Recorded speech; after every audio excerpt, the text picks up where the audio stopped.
Wahai alam, hari ini akan kuceritakan sedikit kisah piluku yang membuat diriku menjadi wanita yang kuat, tegar.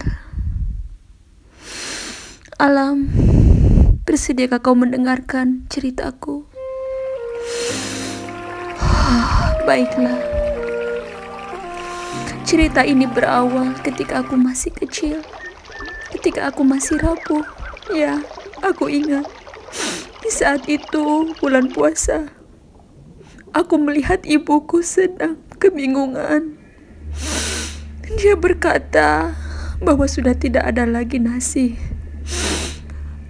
sudah tidak ada lagi beras, makanan untuk dia sajikan untuk anaknya sahur. Ya, saat itu ibuku sangat kebingungan. Aku hanya bisa sedih menyaksikan itu, tapi tidak bisa berbuat apa-apa. Lalu tiba-tiba aku melihat ada tetanggaku lewat depan rumah membawa nasi di sebuah keranjang. Lalu ibuku bertanya kepada tetanggaku, mau kemana? Tetanggaku tersebut bilang, dia ingin membuang nasi itu karena nasi itu sudah tidak layak lagi untuk dikonsumsi. Karena nasi itu sudah dikencingi oleh anaknya sehingga dia harus membuangnya. Lalu ibuku memberanikan dirinya untuk meminta nasi tersebut. Ya, lalu tetanggaku tersebut memberikan nasi itu kepada ibuku. Setelah itu ibuku terlihat sangat sedikit bahagia dan dia mencuci nasi itu. Ya, setelah itu dia menghangatkan nasi itu. Dengan rasa bersyukur dan senang, akhirnya dia bisa memberikan anak-anaknya atau aku, sehingga kita bisa makan dan bisa sahur, sehingga kami bisa mampu berpuasa lagi untuk mengisi tenaga kami. Ya, itu hanya salah sedikit kisah dari perjalanan hidupku. Tapi kisah itu yang membuat diriku lebih bersyukur tentang hidup.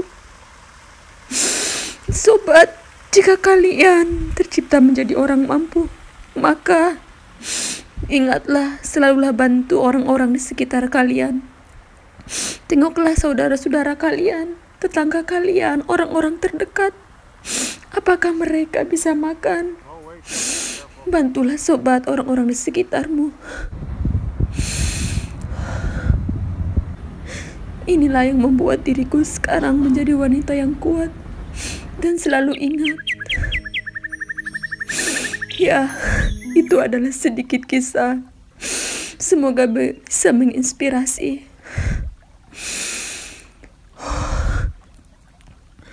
Meskipun sekarang hidup jauh lebih baik, tetapi aku selalu mengingat kenangan-kenangan itu. Inilah yang membuat diriku menjadi manusia. Semoga Tuhan, semoga aku dengan ridho-Mu, agar aku bisa juga membantu orang-orang di sekitar. Karena kisah ini membuat diriku menjadi lebih kuat, menjadi lebih menghargai. Ya, yang pasti ingin selalu ingat berbagi. Sobat, pesanku untuk kalian, ingatlah bahwa harta yang kita miliki itu sebagian adalah hak-hak mereka. Maka jadilah orang yang berbaik, dermawan dan selalu berbagi. Karena di luar sana banyak sekali orang yang membutuhkan.